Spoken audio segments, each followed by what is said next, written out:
right, ladies and gentlemen, welcome to another episode of the Irrational Confidence Podcast. We're talking college football, and it's time to recap week number 3, finding out what really was going on in college football. But as always, I'm joined by my co-host, the third place runner-up in dominoes at the middle school level, all the way back in 1999. My co-host, Fresh. How you doing, buddy? Hey, dominoes are the real deal, man. You got to make sure you play it right, or you'll lose, like some other teams did this weekend. You know, I have absolutely no idea how to play dominoes. I know you have to match them. You just got to match them up, be strategic, strategery, if you will, and set your board up, for success. So, Fresh, week 3 in the books. It's a weird week in college football. A lot of almost upsets, but no like major upsets outside of what happened out there in Washington. But we'll get to that in a few minutes here. Fresh, what are you thinking here? Week 3 comes and goes. What was your kind of reaction after the week? I think first off, Steamroll Saturday was the first thing that came to mind. There was a lot of beatdowns. Very few, especially in that noon window. The only close game was that Purdue-Syracuse game. I don't really even remember a close matchup in that 3:30, 4 o'clock window. Had a couple competitive games there at the end, but it was really steamroll Saturday. Teams came out and took care of business. You really saw that growth of programs from week 1 and week 2 kind of getting themselves settled, figuring stuff out, and then taking it to week 3 and really being focused. All right, Fresh. So let's start with the winners of the week. Who is your first winner? My first winner, Syracuse Orange. Dino Babers, 3-0. Game was kind of slow and methodical building out, and then the way they were able to put up points and then stay and keep pace with Purdue, and then force Purdue into some major mistakes on the field from just messing around, not getting it done. But then also they got in their heads. You saw late in that ball game there was a lot of personal fouls, a lot of dumb penalties by Purdue. They were just getting really frustrated. They couldn't get it done. Major props to Syracuse. I mean, 3-0. Getting themselves sort of settled. Dino Babers taking a lot of heat this year. Supposed to have turned the program around a while back, and they sort of been mediocre. And you kind of hope they take this momentum and keep building it forward into full on ACC play. But big way to get that touchdown there. The major props for Syracuse. That football program is older. Back in the 40s, 50s, and 60s. Ernie Davis. James Brown, Floyd Little, Marvin Harrison, Dwight Freeney. There's even Donovan McNabb. There's a lot of history and a lot of pride in that program, and you kind of want to see them get back in the fold. So hopefully this is the beginning of something special here in 22 for them. Yeah, that was a weird game to watch. There was only 19 points scored in the first 3 quarters combined, and then Purdue and Syracuse combined for 42 points in the 4th quarter alone. I still think going to what used to be called the Carrier Dome, I think it's like Ernie Davis Field now, whatever it is, a very difficult place to play at for any opposing team. So good job out of you guys over there at Syracuse. The funny part is that dome is named after an AC company, and they don't even have AC in there. That's crazy. All right, Fresh. My first winner, it's got to be the Penn State Nittany Lions, man. Going down to Auburn, everyone kind of said it was the yeah, but game. And you said Penn State's looked good the first couple of weeks here. Yeah, but you're going into SEC country. Yeah, but can Penn State keep up with the speed of the defense of Auburn? Man, Penn State boat raced the Auburn Tigers. They came in there and I have not seen a game where a team has gone into, especially somewhere like such what should be a marquee matchup and a big name powerhouse program like Auburn, go in there and just completely assert their dominance and will like Penn State did over Auburn. Very disappointed in the Auburn program. They're going to be next to fire their coach, but look at Nicholas Singleton. We talked about this in our preview episode. Again, 10 carries, crosses the 120-yard mark. Again, 2 touchdowns as well. Had a long run of 54 yards as well. Sean Clifford looked fantastic. They had no answer for them.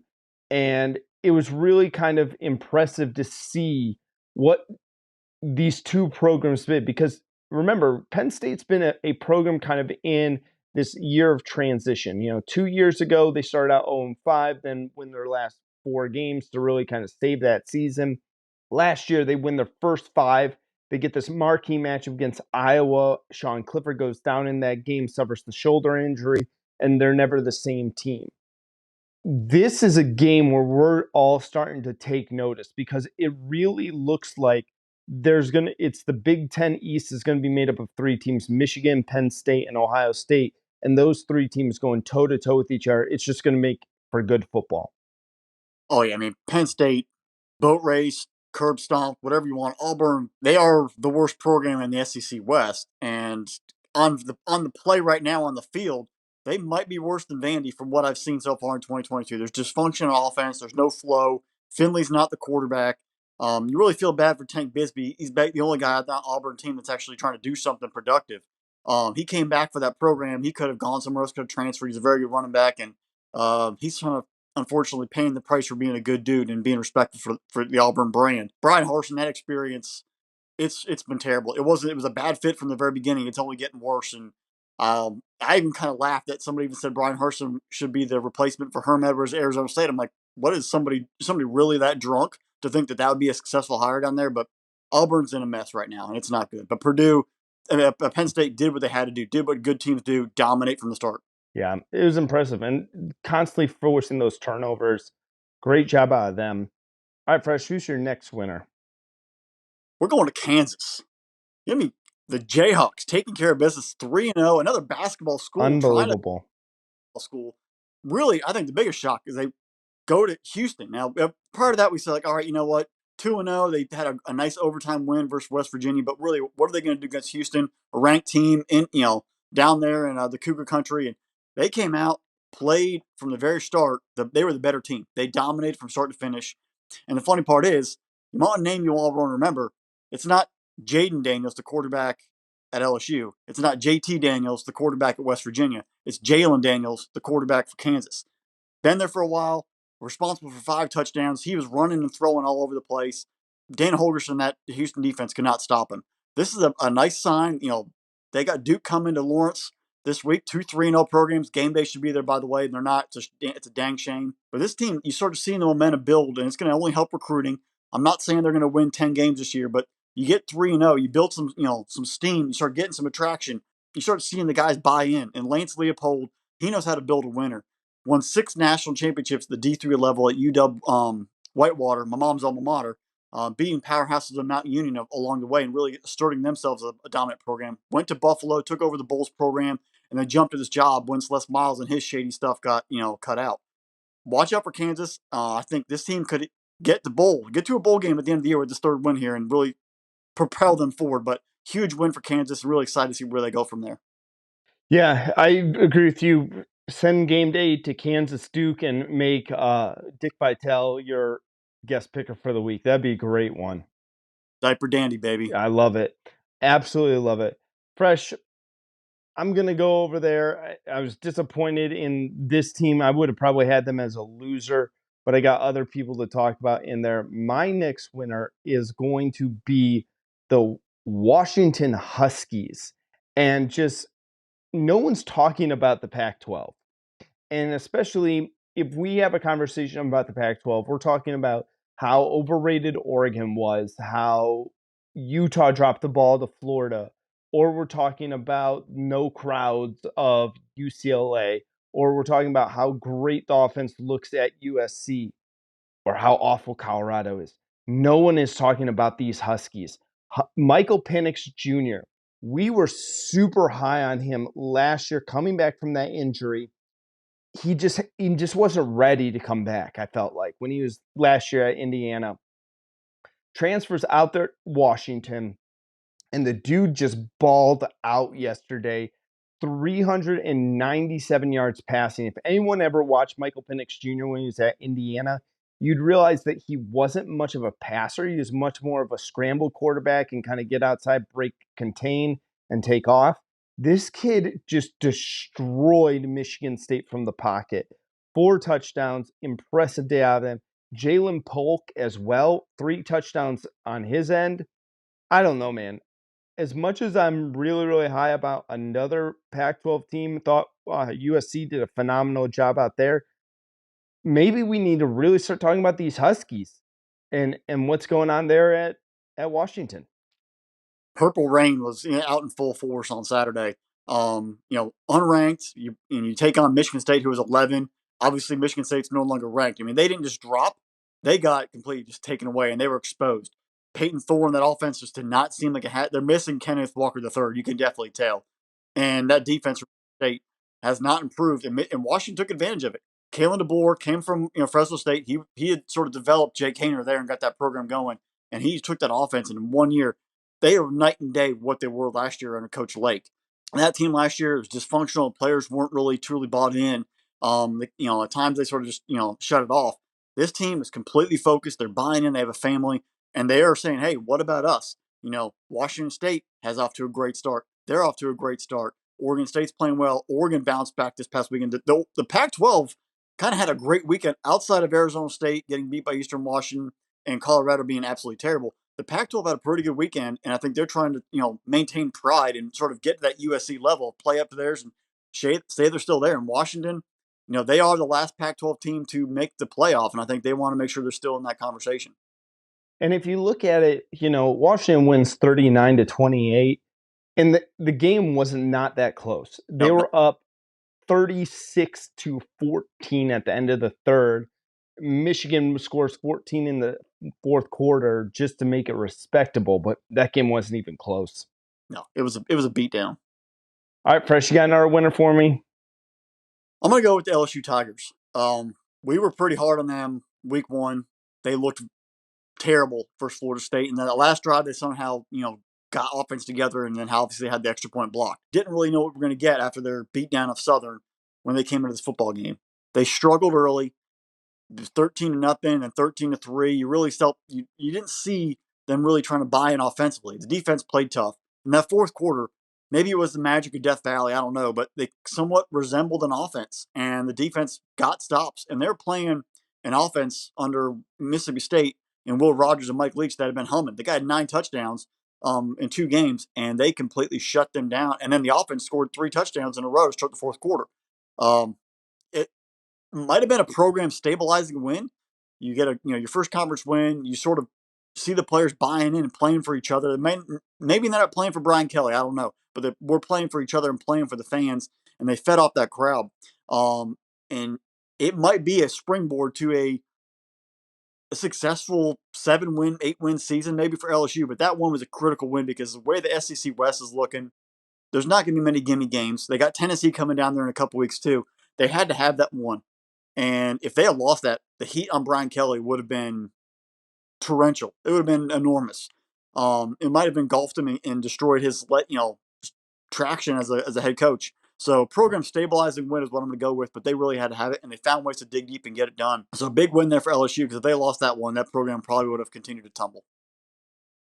Yeah, that was a unique game, especially with Mississippi State up at halftime and then seeing them kind of pull away in the second half. But, it's still so weird for me seeing Brian Kelly at LSU.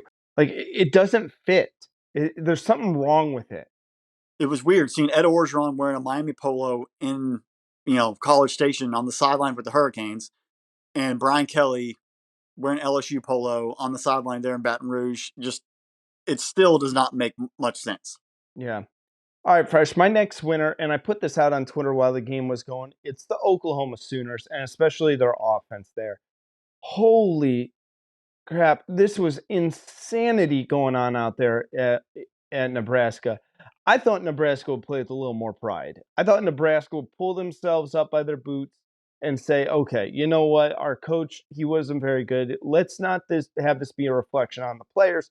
Let's have this be a reflection on the coach, and we'll play for our own pride. And Oklahoma just came out and just ripped the soul, the life out of the Nebraska football team with that offense. We talked a little bit about this in the preseason about how we thought that Dylan Gabriel was going to be a really great fit for the Sooners. I don't think anyone realized how good this fit was. Then on top of that, Venables bringing that defense. We knew that Oklahoma would have a very good defense, a great defense, but I don't think anyone thought that it would be like instantaneously. Like it'd just be a switch flipped, and the next thing you know, Oklahoma's this powerhouse defense with this amazing offense. 312 yards on the ground. I don't know if I'm more happy for Oklahoma and being like, oh my gosh, look at this electric offense, or sitting there going to Nebraska going, where's this vaunted black shirts defense? Like, you gave up 312 yards to Oklahoma on the ground. And then Dylan Gabriel just picked you apart the entire game. Impressive job out of them. I really loved what I was seeing out of Marvin Mims, man. If you go back and watch that game, not only is like some of the routes that he ran and some of the catches he made were just he made some great plays. I know he only finished with 4 catches, but if you ever watch some of the run blocking, and I think that my favorite thing that I heard a commentator say once is sometimes watch the wide receivers block when there's a big run, and next thing you know, you just see Marvin Mims mixing it up with anyone and everyone. Like, that dude was motivated last night, but impressive job out of the Sooners. I'm impressed with them, man. I did not think Venables would be this quick of a turnaround. It just they came out and they stole the soul of Nebraska. And I think we were texting for the game. I do feel bad for the Nebraska fans. And they've sold out the stadium for over 300 games straight, and they have not given up. They've been bought in on the program, and to see the product, to see that just deteriorate so bad, it's tough. And it's going to be a long road to hoe for Nebraska to really return. I don't know whoever's going to get that job. It's going to take some time. But Oklahoma stole their soul, and they're fueled for a nice little run in the Big 12. All right, Fresh, you got any more winners? No winners off the top of my head. It was outside of the obvious of Kirby Smart just destroying his assistant coaches. He has outscored in the last 4 games versus assistants 174-23. That's 1 game versus Sam Pittman, 2 versus Beamer, and then 1 versus Dan Lanning. Very similar to what we've seen from Nick Saban doing to his assistants. They're making statements not just because they want to win heavily, but it's also recruiting of showing that they're still a top dog. Yeah, I'm looking at. I got one more winner on my list here, man. And I gotta give it some credit to USC.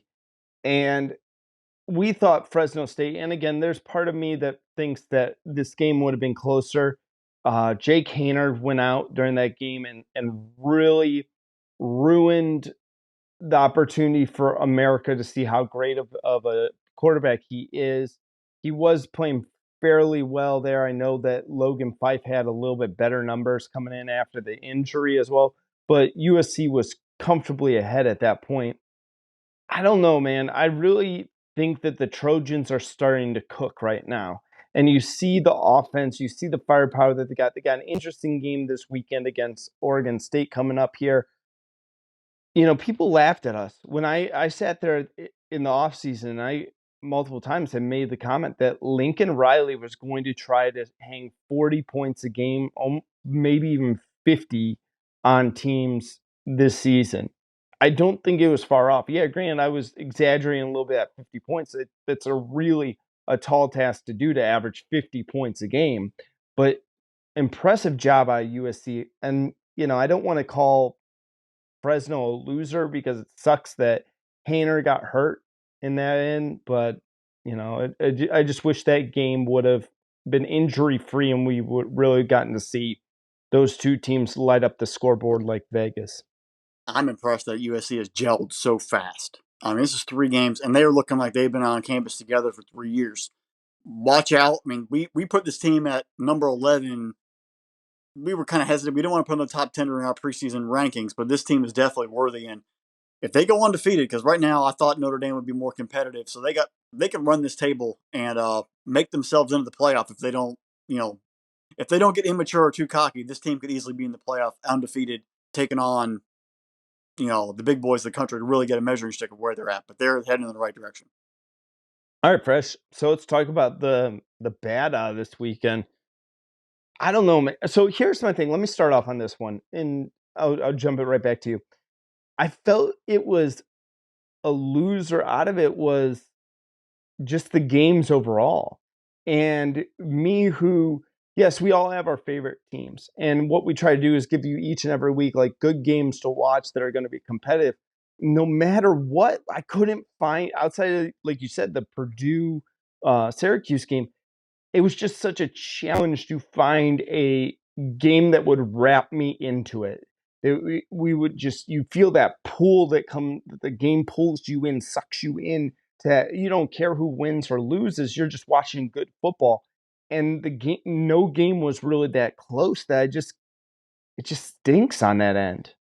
Yeah, I mean, it's kind of the night games kind of had competitive, but at that point you're changing channels and trying to make it to midnight and be awake for all those late night games. So it was you kind of wish that a couple of those would have been more competitive during the middle of the day. That would have kept that whole energy and the flow going. But overall, we're always going to have one of these weekends where it's beat down Saturday, and you sort of have to just deal with it and get through, and hope your team's not on the losing end of it. All right, Fresh. So who you got as a loser this weekend? My first loser was Florida. Yeah, they won the game, but if you watch that, they do not look like a top 25 football team. There was some fool's gold there after that upset, versus Utah. They defensively got run all over the field again. This is 3 straight weeks where the other team has literally run the ball down their throat, and they got run by USF, not Utah, not Kentucky, USF, the Bulls, one of the worst programs in the country the past 5 to 10 years. And they went toe to toe with the Gators. If they didn't make a mistake, at the very end, where trying to throw the ball when they got the turnover at the goal line, or the long snapper messing up, the holder messing up, the game time field goal, they could have won or walked out with going to overtime versus the Gators. That was a terrible effort by Florida. Anthony Richardson has yet to throw a touchdown pass. He threw terrible interceptions, especially one at the 1 yard line. There was no one around. Like this, it's kind of like they used all summer for the Utah game and got lucky on two turnovers inside the 5 yard line where they made enough plays there, but they still were getting outgained all across the field. They got out manhandled by Kentucky, and they just barely were able to beat an in-state team that is subpar at this point. How are you going to go to Kentucky? How are you going to go to Tennessee this week and be competitive? I don't really see them with what they've shown being able to match up and being worthy of a rank in the top 25. Is there SEC bias in this case? Yes. Florida's not a ranked team, and they did not look very good. They were very fortunate to play. If they play anybody else, that's a big L they're taking there, and they could be very obviously they could be easily 0-3 at this point. Things Billy Napier on the outside looks good, but they have definitely have their areas of improvement they need to make if this team does not continue the same trend they had the past few years under Dan Mullen. I would say for every team outside of the state of Georgia, there's a solid level of SEC bias. I mean, Alabama, I'll give them a benefit of the doubt, but what I've noticed is that there's this elevation of where the SEC is on as a conference as a whole. That doesn't take anything away from Georgia, and again, I'm really not trying to take too much away from Alabama because of their track record, but you got a whole year and you made the statement there. You game plan all year for your first game of the season versus Utah. And then all of a sudden, Kentucky just puts the boots to you. And then this was awful. Like, this was absolutely awful job out of you guys, Florida. The Swamp should be a scary place to go in and play at. And very, very disappointed in Florida in my eyes here. If I'm them, I don't let Richardson throw a pass, put Miller in, or I run the wing T and use because they have 3 good running backs, but I've used the running back. But that offense and that defense still has a lot of holes. There's a lot to be improved upon there for the Gators if they want to be competitive soon. All right, Fresh. My first loser of the weekend is the Texas Tech Red Raiders, man. Coming into they had an opportunity to have a marquee matchup against the Wolfpack of North Carolina State. Texas Tech just, I don't know. I feel like the air got let out of the balloon on this one here. They were 2-0 walking in. They had this kind of like, we were kind of riding a little bit high on the Red Raiders. Like, could they be a force within the Big 12 here? A lot of conversation on them. They were talking about them on game day. They're looking like, look at practice, look at how Texas Tech does things, and everyone's ready to, run through a brick wall for their coach. And then all of a sudden you just kind of go, huh. And, they're down 20-7 at halftime. Finish the game. North Carolina State beats them 27-14 in this game. Donovan Smith looked okay at times, but you only got 54 rushing yards from your running attack there. And Texas Tech, you ran the ball 26 times. You couldn't move the ball against North Carolina. And when you did move the ball, you couldn't punch it into the end zone. It's disappointing to see a team that you start to get those expectations and you build those expectations on that team. And then all of a sudden you just go, well, this is the reason why you're not one of the top tier teams and what we want to talk about week in and week out. And I kind of felt that about the Red Raiders for this weekend. They really had a chance, even if they would have made it close versus NC State. We could have been talking about Texas Tech for the rest of the season, but they kind of dropped back into the rest of the Big 12 now. It's kind of funny you say that because I was actually watching a lot of that game, and it brings me to mind, I'm not going to say losers, but uninspired efforts is Devin Leary at NC State, the quarterback who we've talked up, and also Van Dyke, the quarterback at Miami. There's two quarterbacks we've sort of built up. We've seen them play at a high level, and coming into this season, they had their moment. We're like, all right, you get your first few weeks, sort of work through it, but this is your week to really shine. That you had that ability, you guys are really bought in. NC State's offense, their first couple drives, they had 2 drives into the red zone and they came away with field goals. You can't do that versus Wake Forest. You can't do that versus Clemson. You can't do that versus another elite team. Later down the stretch versus Pitt or something like that. You've got to score touchdowns. They just didn't look like they had that killer instinct. They weren't, Leary and the offense were not functioning. He wasn't making the best throws. Some of the reads weren't there. They just looked a little off. Maybe the moment got a little too big with them. Texas Tech coming in and ESPN being there. But that should be an easy moment to grasp. And Van Dyke, your number one receiver, Restrepo, did not make the trip. Obviously, he's hurt and it has an impact on the game plan. But there were opportunities in the passing game for Miami, and you weren't making those throws. You weren't leading the receivers. The guys were having to stop. It looked very clunky. You didn't have the effort. You had the moment. Both you guys had the moment in this big Saturday, and you let it down. Miami had chances to win the game versus A&M. Leary, I think their defense did enough to really keep Texas Tech out of the end zone that propelled them to get the win. But they both left me wanting more. And you kind of hope that they improve as the season goes on and get back to that level that we thought we saw last year. But this past Saturday, they both had a moment to shine, and they really didn't take advantage of it. All right, Fresh, you got another loser for me? Arizona State, Herm Edwards. Your program it's going through a major investigation right now. You just lost to Eastern Michigan, and you got yourself fired today. I thought when he took the job at Arizona State, this guy knows it. He's been coaching the NFL. He's a former player, brings in a lot of NFL guys who played with him or were assistants with him on his staff. They're going to have something special in there. They're going to be able to recruit. There's talent. There's football talent in Arizona. There's football talent Southern California and all that area. That this would have been somewhere where they could have actually done it. There's no words to see how far it's fallen for a guy who you respect and you've seen be so successful to have this program just be so dysfunctional. They had over 25, I think almost 30 guys transfer out in the past 2 years from that program. You have serious investigation going into your program about recruiting violations, and your team is terrible. Your program is dysfunctional. It's fallen so far. Arizona has surpassed you in the state for football prominence, and that's saying something. It's bad for Herm. I really feel he's a good dude, but that maybe the job was maybe too big for him, and it showed. And it's weird because we had such a fun time talking about Arizona State in the offseason with some fans on Twitter space, which is weird. Feel bad for Arizona State, man. So my next loser here, Fresh, is the Northwestern Wildcats. They spent week 1, or not even week 1, week 0. You go to Dublin, Ireland, and you beat Nebraska in a marquee matchup, and everyone's really high on you. And you lose to the Salukis of Southern Illinois. At home. You have no business losing to the Salukis. This is not college basketball, which Southern Illinois has a fairly good basketball program. Nah, Northwestern, this is awful. And then on top of that, you actually played fairly well in this game, but you gave it up. You gave this up to Southern Illinois, man. I don't know. Northwestern, you're a smart group of people, man. You got to figure out to be better against Southern Illinois.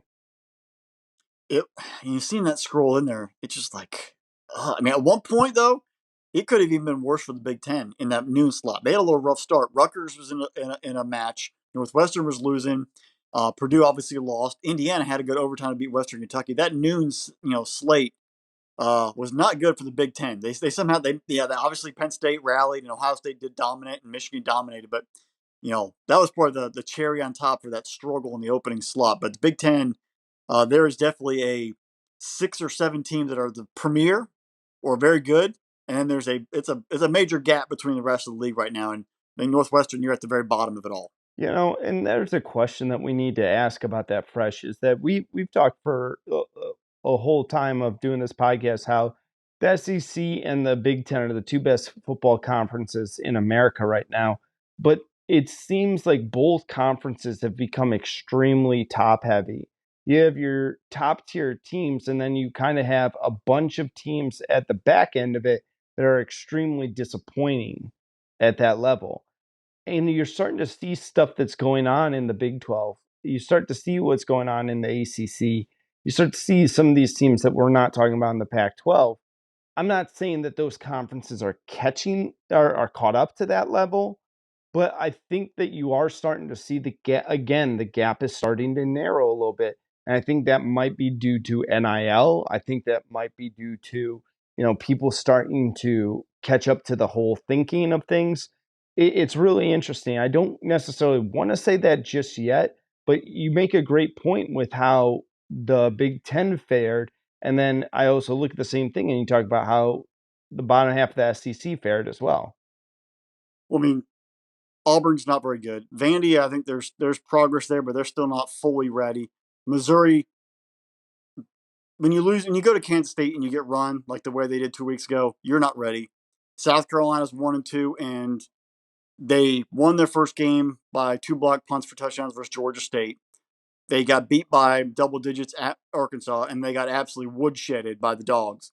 Um, so there's a gap there that they have not, fulfilled. Florida, there's a gap they haven't got caught up on. But then I will say Alabama's elite. Arkansas is very good. Tennessee, we're gonna know more about Tennessee this week going forward.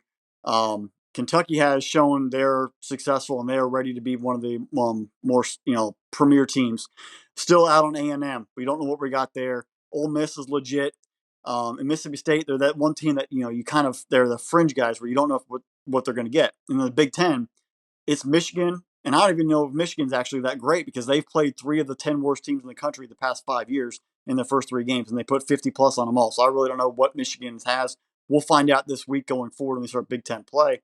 Penn State is legit. Ohio State's legit. Minnesota, they haven't played an elite team yet or even a quality opponent. They're 3-0. They've played good, decent teams. I mean, New Mexico State and Colorado in an FCS program. We're going to find out when they play this week versus Michigan State what Minnesota has. There's questions there. And Wisconsin and Iowa, we don't know what we have. And there the Big Ten sort of falls off. Michigan State had their chance. Can they bounce back? I don't know. There's that 5 to 6 teams in the SEC that have shown they're legit, and the 3 teams in the Big Ten, and everybody else is sort of battling to see if they're a middle tier who's going to actually rise up and stop being a pretender and be a contender. Well, I mean, Arkansas had to go with Southern Missouri this weekend and only won by a couple points, by a touchdown there, 9 points there. But you look at like Maryland, looks like they're starting to take a nice little jump up there, and we've kind of been hanging around there. You also look at Wisconsin and Minnesota, both did exactly what you would expect them to do. The jury, you're right. The jury's still out on Wisconsin. I've seen enough out of Minnesota that I believe that we were right to make them the Big 10 West frontrunner. But you're right. There is a small gap there. But I think that, again, I'm still out on Ole Miss. I still want to see more out of Ole Miss myself. We're not talking about the big boys here. We're talking about the group right underneath that set there. Yeah, Michigan hasn't played anybody, but you talk about playing the 3 worst teams. Yeah, they do exactly what you think they do against the 3 worst teams.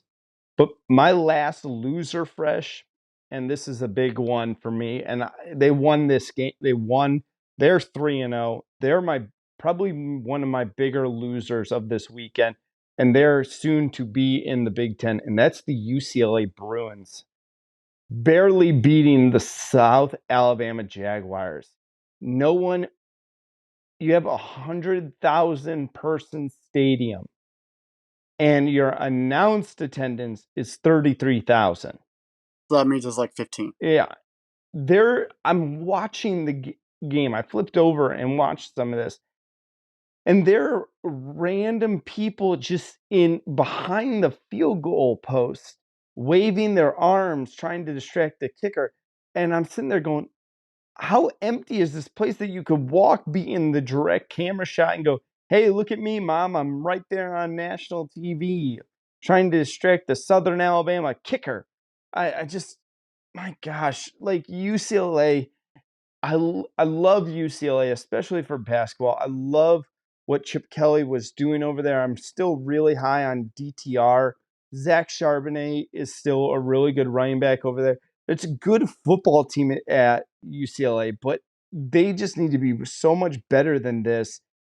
And they're, again, alumni pay. Come on, students, come on, get to these games. It's a bad look. There's pictures of just seeing a security guard and then the whole stand's just sitting there with nobody there. The security guard's literally guarding nobody.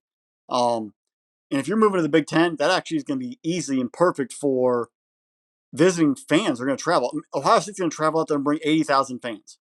Michigan's going to come out there, 80,000 fans. Wisconsin, Iowa, they're all going to leave the Midwest to go to LA, and that stadium's going to be another home game if you don't get your stuff together and start playing in that league.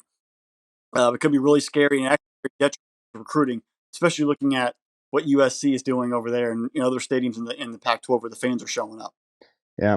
All right, Fresh, you got any more losers for this weekend? One more.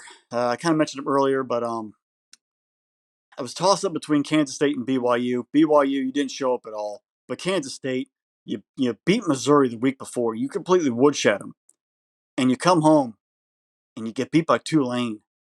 It's that point where have you broke through like Deuce Vaughn and that entire offense was rolling. The defense was playing great, and then you lay an egg versus Tulane. And that's kind of where those hiccups are.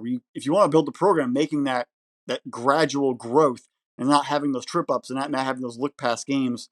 But tough loss there for K State. Oklahoma, they're taking on the Sooners this upcoming week. You had the big win over Missouri, but you laid the egg versus Tulane, and that actually could spiral into multiple losses, which is not good. Yeah, and let's even go to BYU, man. Like BYU, you beat Baylor at home, and then just you go to Oregon and nothing. Like It wasn't even competitive. again, you're right. You weren't even competitive in that game, and you're just going, "Where's the BYU team that we were so high on? Where was this team that was really, really good?" And I'm not sold on Oregon still. Like yeah, you had a nice win there, and great, you beat BYU. I'm not sold on there for one reason only. Bo Nix. And that's not how many times did we see this at Auburn? We saw Auburn look terrible for 2 or 3 weeks, and Bo Nix looked like he wasn't deserving of the starting job. And then the minute that you're like the lowest you possibly could be on him, he had a great game, wins a game that he's not supposed to. And then everyone's like, oh, look how great they are again. And you're like, oh my gosh, like he had one good game. And that's kind of how I feel about Oregon. But Bo Nix is Dr. Jekyll and Mr. Hyde. You never know what you're. I think last year we saw 3 games. Like you said, 3 games were terrible, and then he rolls into LSU and almost plays a flawless, perfect game. You never know. And I think Oregon and Dan Lanning got to figure that out. Like you've got to protect him and don't let him be the evil side and keep him in good situations if you want to be successful. yeah, and I'm really starting to look forward to next weekend here. And that's kind of like, yeah, it's one weekend and it was what it was. The games, like I said, there were some near upsets. I mean, that Washington upset in Michigan State, but other than that, there really wasn't that huge upset. But you'll have that every once in a while for college football. Yeah, you're going to have some chalk. It's not the NFL where you have crazy fourth quarter comebacks and 3 teams blowing 14, 20 point leads. Yeah, but Mount Union took Marietta to the woodshed. 55-7. Good. That's all I need. Hey, good teams win, great teams cover. Yeah, and the Purple Raiders are consistently great. So, all right, folks, you've been listening to another episode of the Irrational Confidence Podcast. We're part of Spinnable Sports, so make sure you're going to spinnablesports.com. Yes, that is spinnablesports.com. Special thanks to our producer, Drew. Without him, none of all of this is possible. So make sure that you are following him on Twitter at Digital Drew out there. Like, subscribe wherever you get your podcast from, whether that's Apple, Spotify, Good Pods, Amazon Pods, any of the pod places. I know I don't know them all. I'll try someday. And then if you're watching us on the YouTube, make sure that you subscribe to the channel, leave us the 5-star review, like, comment, everything. Follow us on Twitter. We're there. We had a great time interacting with different fan bases over the weekend, so that was a lot of fun. We're really excited about all the things that we got going on right now. So we're going to be bringing you a week 4 preview coming up very, very soon. So stay locked in here with us at the Irrational Confidence Podcast. Bye, y'all.